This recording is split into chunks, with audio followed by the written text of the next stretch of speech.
Bom, pessoal, meus primeiros vídeos quero me explicar porque eles foram completamente uma bosta. E bom, eu decidi fazer um vídeo melhor, falando mais calma e tentando não errar mais, porque eu falei uma bosta.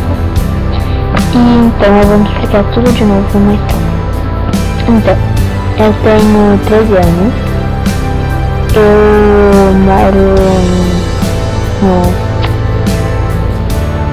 em Pernambuco e bom, eu moro em Pernambuco e eu moro com a minha mãe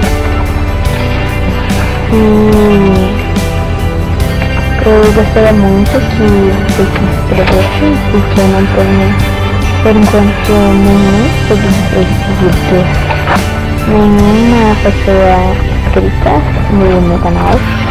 E por enquanto meu canal tá uma bosta, mas ele vai melhorar, porque eu vou postar vídeos de Rabanho, que são umas coisinhas feitas com plástico, de como fazer.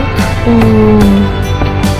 eu vou mostrar meu box diário de um banana, que eu não vou mostrar hoje, mas eu vou mostrar.